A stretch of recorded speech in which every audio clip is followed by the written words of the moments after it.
ആദ്യം justice B Kemal Pasha, ഈ വിധി താങ്കൾ പറയുന്നത്, നേരത്തെ താങ്കളുടെ ഒരു ബൈറ്റ് കേട്ടതാണ്, അതിൽ താങ്കൾ പറയുന്നത് ഇതിന് വധശിക്ഷയ്ക്ക് വിധിക്കാൻ തക്ക കേസില്ല എന്നാണ്. എന്താണ് അതിന് കാരണം സാർ?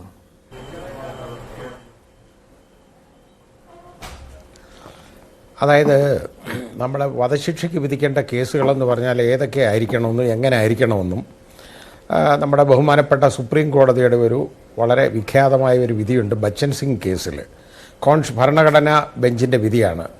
അപ്പോൾ ഇത് ഈ ഭരണഘടനാ ബെഞ്ചിൻ്റെ ആ വിധി എന്ന് പറയുന്നത് വളരെ പ്രശസ്തമായൊരു വിധിയാണ്. അത് ഒരുമാതിരിപ്പെട്ട എല്ലാ ജഡ്ജിമാർക്കും അറിയുകയും ചെയ്യാം. അതിനെ തുടർന്ന് പിന്നെയും വിധികളൊക്കെ ഉണ്ടായിട്ടുണ്ട്. അപ്പോൾ അതിൽ പറഞ്ഞേക്കുന്നതെന്ന് പറഞ്ഞാൽ റെയറസ്റ്റ് എമംഗ് റെയർ, അതായത് അപൂർവങ്ങളിൽ അത്യപൂർവം ആയിരിക്കണം എന്നുള്ളതാണ് സുപ്രീം കോടതിയുടെ കാഴ്ചപ്പാട്. ഇനി അപൂർവങ്ങളിൽ അത്യപൂർവം എങ്ങനെ ആകും എന്നുള്ളത് ആ കോടതി അതിൽ പറഞ്ഞേക്കുന്നത്, അതായത് ഈ the lesser alternative is unquestionably foreclosed എന്നാണ്. അതായത് ലെസർ ആൾട്ടർനേറ്റീവ് എന്ന് പറയുന്നത് ജീവപര്യന്തം തടവാണ്. അത് ജീവപര്യന്തം തടവെന്ന് പറയുന്നത് സംശയലവലേശമന്യേ, സംശയമില്ലാതെ തന്നെ തികച്ചും അത് അതായത് ഫോർക്ലോസ്ഡ്, അതായത് ഒന്നും അല്ലാതെ അത് തികച്ചും അപര്യാപ്തമായിരിക്കണം എന്നുള്ള ഉറപ്പുണ്ടെങ്കിൽ മാത്രമേ അങ്ങനെയുള്ള കേസുകളാണ് റെയറസ്റ്റ് എമംഗ് റെയറായിട്ട് വരുന്നതും ഡെത്ത് പെനാൽറ്റി കൊടുക്കാവുന്നതും. അപ്പോൾ ഇതിനകത്ത് ഞാൻ പറഞ്ഞ ആ പ്രതിഭാഗം വെർഷൻ എന്നൊക്കെ പറയുന്നത് അതൊന്ന് ശ്രദ്ധിക്കേണ്ട ഒരു കാര്യമാണ്. അപ്പോൾ അതായത് നമ്മുടെ ഈ പബ്ലിക് ഔട്ട്ക്രൈ, സമൂഹത്തിന് എന്താ ആവശ്യമുണ്ടെന്നുള്ളതൊന്നുമല്ല ഒരു കൊലക്കേസിനകത്ത് ഒരാളെ ശിക്ഷിക്കുമ്പോൾ ശ്രദ്ധിക്കേണ്ട കാര്യം.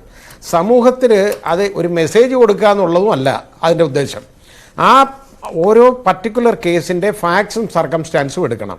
CRPCയിലെ ആ അമെൻമെൻ്റ് അനുസരിച്ച് യഥാർത്ഥത്തിൽ അതിൽ സ്പെഷ്യൽ ഫാക്ട്സ് വേണം എന്നുള്ളതാണ്. ഡെത്ത് പെനാൽറ്റി കൊടുക്കണമെങ്കിൽ സ്പെഷ്യൽ ഫാക്ട്സ്. അപ്പോൾ ഇതിനകത്ത് എന്താ സ്പെഷ്യൽ ഫാക്ട്സ്? നമുക്ക് പറയാം ഇതൊരു പ്രീ മെഡിറ്റേറ്റഡ്, അതായത് നേരത്തെ ഉറപ്പിച്ച ഒരു കൊലപാതകമാണെന്ന് പറഞ്ഞു. ഇതിനകത്ത് ഈ 364 വകുപ്പ് അനുസരിച്ച് ശിക്ഷിച്ചു കാണുന്നു. എന്തിനാണെന്ന് എനിക്ക് മനസ്സിലായില്ല.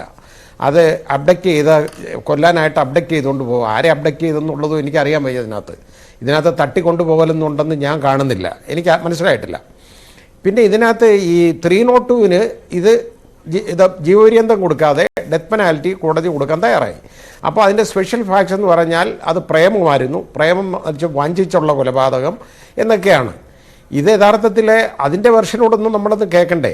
അത് ആ കോടതി തന്നെ ഹാജരാക്കിയേക്കുന്ന, പ്രോസിക്യൂഷൻ ഹാജരാക്കിയേക്കുന്ന ഒരു മജിസ്ട്രേറ്റിൻ്റെ നടപടിക്രമമുണ്ട്. അതായത് ഈ പെൺകുട്ടി കസ്റ്റഡിയിലിരിക്കുമ്പോൾ ലൈസോളോ എന്നങ്ങോട്ട് പറയുന്ന ഒരു സാധനം ഈ തറ വൃത്തിയാക്കാനുള്ളതാണ്. അതെടുത്ത് കുടിച്ചു. ആത്മഹത്യ ചെയ്യാനായിട്ടാണ് അതെടുത്ത് കുടിച്ച് വെപ്രാളമായി കഴിഞ്ഞപ്പോൾ അതിനെ ആശുപത്രി കൊണ്ടുപോയി. അപ്പോൾ ഇത് മരിച്ചു പോകുമെന്നുള്ള ഒരു ധാരണയിൽ ഇതിൻ്റെ മൊഴി എടുക്കാനായിട്ട് മജിസ്ട്രേറ്റിനെ കൊണ്ടുവന്നു. അപ്പോൾ ആ മജിസ്ട്രേറ്റിൻ്റെ അടുത്ത് കുറേ കാര്യങ്ങൾ ആ കുട്ടി പറഞ്ഞിട്ടുണ്ട് കേട്ടോ. അത് മജിസ്ട്രേറ്റ് റെക്കോർഡ് ചെയ്തിട്ടുണ്ട്. ആ റെക്കോർഡ് ചെയ്തത് പ്രോസിക്യൂഷൻ ഒരു ഡോക്യുമെൻ്റായിട്ട് കോടതി ആരാക്കി ഈ കേസിനകത്ത്. അപ്പോൾ അത് ഞാൻ മനസ്സിലാക്കിയിട്ടുണ്ട്. അതുകൊണ്ടാണ് ഞാൻ പറഞ്ഞത്. അതിനകത്ത് അത് കുറേ കാര്യങ്ങൾ പറഞ്ഞു. കാരണം ഇത് ഇങ്ങനെ ഇയാളുമായിട്ട് ഒരു ബന്ധമുണ്ടായി, പക്ഷേ ഇയാളെ കൊണ്ട് ശല്യമായി, വളരെ അതിൻ്റെ ഫോട്ടോ എടുത്ത് കീപ്പ് ചെയ്തു, അതുപോലെ തന്നെ വീഡിയോ ഒക്കെ എടുത്തു, ആ ബിറ്റുകളൊക്കെ വെച്ചുകൊണ്ട് ഇതിനെ ഭീഷണിയായി. അവസാനം ഇതിനെ ആദ്യം ഒരു തവണ അങ്ങ് പോയി, ഒരു അബദ്ധം പറ്റിപ്പോയതാണ്, പിന്നെ നിവർത്തിയില്ല, അതിന് വേറെ മാർഗമില്ല. ആ രീതിയിൽ അതിൻ്റെ കല്യാണങ്ങൾ വന്നാലൊക്കെ അയാൾ മുടക്കും. ഈ കുട്ടിക്ക് ഇയാളെ വേണ്ടെങ്കിൽ ഇയാളങ്ങ് പോയാൽ പോരെ. ഇതിനെ തന്നെ കെട്ടി വെക്കുമെന്ന് പറഞ്ഞതിൻ്റെ പുറകെ നടക്കേണ്ട കാര്യം എന്തെങ്കിലും ഉണ്ടോ? വേറെ പെണ്ണുങ്ങളെ കിട്ടത്തില്ല അയാൾക്ക്. അപ്പോൾ അതൊന്നുമില്ലാതെ ഇതിനെ അങ്ങ് കോർണർ ചെയ്തു. അവസാനം നിവർത്തിയില്ല, ഇതിനെ ശാരീരികമായി ഉപദ്രവിക്കുന്ന സ്റ്റേജ് പോരായി. എനിക്ക് കിട്ടാത്തത് വേറെ ആർക്കും കിട്ടണ്ട എന്നുള്ള വർത്തമാനമായി. അങ്ങനെ ഉണ്ടായപ്പോൾ ആണ് ഈ സംഭവം ഉണ്ടായതെന്ന് പറഞ്ഞു കഴിഞ്ഞപ്പോൾ കോടതി പറഞ്ഞു. അപ്പോൾ ഒരു കൺഫെഷനിലേക്ക് വന്നപ്പോൾ കോടതി പറഞ്ഞു, നിങ്ങൾ ഇനി അധികം ഇതൊക്കെ പറഞ്ഞു കഴിഞ്ഞാൽ ആലോചിച്ച് പറഞ്ഞാൽ മതി. നിങ്ങളിത് പറയുന്നത് കുറ്റസമ്മത മൊഴിയായിട്ട് മാറും, അത് നിങ്ങൾക്കെതിരെ തെളിവായിട്ട് ഉപയോഗിക്കപ്പെടും എന്നുള്ള വാണിംഗ് അത് മജിസ്ട്രേറ്റ് കൊടുക്കണം, ഇങ്ങനെ കൺഫെഷൻ റെക്കോർഡ് ചെയ്യുന്നതിന് മുമ്പ്. അങ്ങനെ കൊടുത്തു കഴിഞ്ഞപ്പോൾ ഈ കുട്ടി അതങ്ങ് നിർത്തി, വേറെ പിന്നൊന്നും പറഞ്ഞിട്ടില്ല. അപ്പോൾ അത് കുടിക്കാനായിട്ട് കലക്കി വെച്ചിരുന്നതാണെന്നും ഇതെന്തുവാ കഷായം ചോദിച്ചു, ഇത് മരിക്കാൻ തന്നെ ആണെന്നാണ് അത് പറയുന്നത്. എനിക്കറിയില്ല അതിൻ്റെ പ്രശ്നം എത്രത്തോളം സത്യം ഉണ്ടെന്ന് നമുക്കറിയില്ല. അപ്പോൾ ഇതെന്തുവാന്ന് ചോദിച്ചു, ഇത് കഷായം ഞാൻ കുടിക്കാൻ വെച്ചാന്ന് പറഞ്ഞു. എന്നാൽ എനിക്ക് കുറച്ച് തരാൻ പറഞ്ഞു. ഇത് അന്തസ്സായിട്ട് ഒഴിച്ച് കൈ കൊടുത്തു. അപ്പോൾ അത് പറഞ്ഞപ്പോഴാണ് മജിസ്ട്രേറ്റ് പറഞ്ഞത് ഇങ്ങനൊരു പ്രശ്നം ഉണ്ടാകും, അത് കൺഫെഷൻ ആയിട്ടതുകൊണ്ട് യൂസ് ചെയ്യരുത്, ചെയ്യാൻ പറ്റുന്നില്ല. കാരണം ഇതിന് വാണിംഗ് കൊടുത്തപ്പോൾ അതൊന്നും പറഞ്ഞിട്ടില്ല. വാണിംഗ് കൊടുക്കുന്നതിന് മുമ്പാണ് ഇത് ഈ മൊഴി കൊടുത്തത്.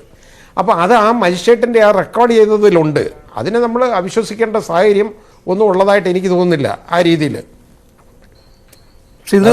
താങ്കൾ പറഞ്ഞ കാര്യം ഈ ശാരീരികമായിട്ട് മർദ്ദനം ഏൽപ്പിച്ചിട്ടുണ്ട് എന്നുള്ള കാര്യമൊക്കെ ജഡ്ജി പക്ഷേ അത് തള്ളിക്കളയുകയാണ് ഉണ്ടായത്. അതെല്ലാം കള്ളത്തരം പറഞ്ഞത് എന്ന രീതിയിൽ തന്നെയാണ് വന്നിരിക്കുന്നത്. അതുപോലെ തന്നെ ഇതിനു മുൻപും വധശ്രമം ഉണ്ടായിട്ടുണ്ട് എന്ന്, അതായത് ഇതിനു മുൻപ് ഒരു കുറ്റകൃത്യത്തിൽ ഏർപ്പെട്ടിട്ടില്ല എന്നത് ഈ അപൂർവങ്ങളിൽ അപൂർവമായ കേസായി പരിഗണിക്കരുത് എന്നതിന്റെ നിർവചനത്തിൽ പെടുന്നതാണല്ലോ. പക്ഷേ ഇതിനു മുൻപും വധശ്രമം നടത്തിയിട്ടുണ്ട് എന്ന് കോടതി കണ്ടെത്തുകയാണ്. ജഡ്ജ്മെന്റിൽ തന്നെ അങ്ങനെ പറയുന്നുമുണ്ട്. അതായത് ഇതിനു മുൻപ് ജ്യൂസിൽ കലക്കി കൊടുത്തിരുന്നു ഇതേ രീതിയിൽ തന്നെ കൊല നടത്തുന്നതിന് വേണ്ടി. അപ്പോൾ ഒരു ആലോചിച്ചുറച്ച് തന്നെ ചെയ്തിട്ടുണ്ട് എന്ന് കോടതി എത്തുകയാണ്. അതുപോലെ തന്നെ പ്രായത്തിന്റെ ആനുകൂല്യത്തിന്റെ കാര്യം ചോദിച്ചപ്പോൾ എനിക്ക് ഈ പ്രതിയെ മാത്രം കണ്ടാൽ പോരാ എന്നുള്ള നിരീക്ഷണമാണ് അവിടെ കോടതി നടത്തിയത്. ഇതെല്ലാമാണ് ഈ വധശിക്ഷയിലേക്ക് കൊണ്ട് ചെന്ന് എത്തിക്കുന്നതിന് കോടതി പറഞ്ഞിരിക്കുന്ന കാര്യങ്ങൾ. വിധിപ്പകർപ്പ് പുറത്ത് വന്നിട്ടുണ്ട് ഇപ്പോൾ.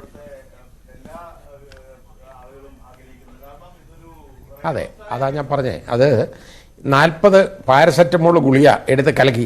ഇതിൻ്റെ ഇമ്മച്വർ മൈൻഡ്, ആ മൈൻഡ് സെറ്റ് നമ്മളൊന്ന് നോക്കണം. ഒരു മെച്യൂരിറ്റി ഓഫ് മൈൻഡ് ഉള്ള ഒരു കുട്ടിയല്ല ഇത്.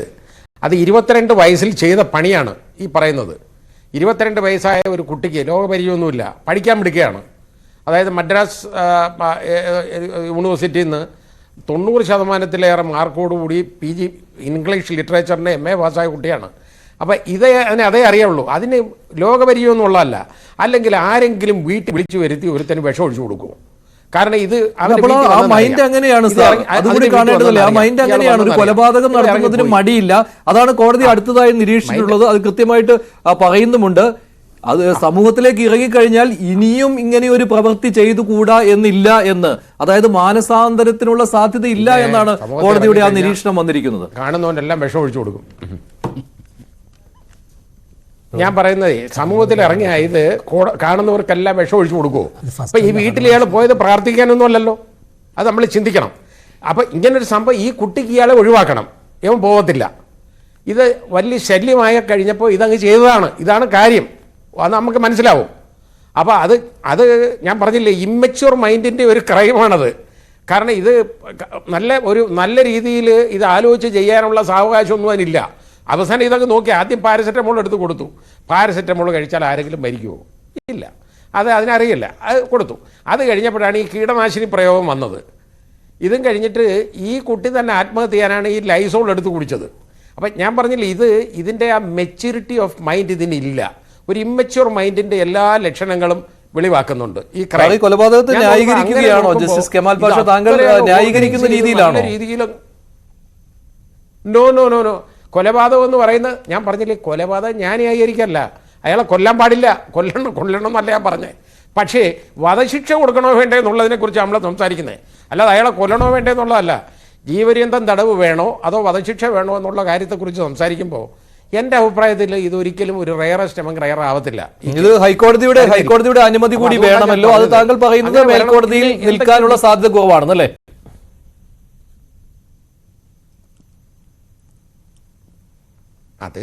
അത് ഞാനിനി അതിനകത്ത് ഊഹിച്ച് പറയാൻ പാടില്ല. ഞാനൊരു ന്യായാധിപൻ എന്നുള്ള നിലയ്ക്ക് അങ്ങനെ ഒരു സ്പെക്കുലേഷൻ എനിക്ക് എടുക്കാൻ പാടില്ല. പക്ഷേ കോടതി പരിഗണിക്കേണ്ട വിഷയമാണ് അതൊക്കെ. ഇപ്പോൾ ഇത് അപ്പീൽ കൊടുത്താലും കൊടുത്തില്ലെങ്കിലും കൺഫർമേഷൻ പ്രൊസീഡിങ്സ് 366 വകുപ്പ് അനുസരിച്ചുള്ള പ്രൊസീഡിങ്സ് ഹൈക്കോടതി DR ആയിട്ട് എടുക്കും. ആ DR ഒരു ഡിവിഷൻ ബെഞ്ച് പരിഗണിക്കുമ്പോൾ ഇത് ഒരു അപ്പീലിൽ പരിഗണിക്കേണ്ട എല്ലാ കാര്യങ്ങളും അതിനകത്ത് കോടതി പരിഗണിക്കുമ്പോൾ എനിക്ക് തോന്നുന്നില്ല, എനിക്കറിയത്തില്ല, ഇനി ഞാനാണെങ്കിൽ ഇത് കൊടുക്കുകയില്ല ഡെത്ത് പെനാൽറ്റി ഉള്ള കാര്യം ഞാൻ പറയാമല്ലോ. ഞാൻ ഒരുപാട് കേസ് കൊടുത്തുള്ളവനാണ്. പക്ഷേ ഇതിനകത്ത് കൊടുക്കാനുള്ള ഒരു സാഹചര്യം ഞാൻ കാണുന്നില്ല. അതുകൊണ്ട് ഞാൻ പറഞ്ഞാണ്. കെമാൽ പാഷ, ഡോക്ടർ നിഷ നജുമുദ്ദീൻ, താങ്കളുടെ അഭിപ്രായം എന്താണ്? നെയ്യാറ്റിൻകരയിലെ ഈ കേസിൽ താങ്കളുടെ അഭിപ്രായം എന്താണ് ഈ ഡെത്ത് പെനാൽറ്റിയെ കുറിച്ച്?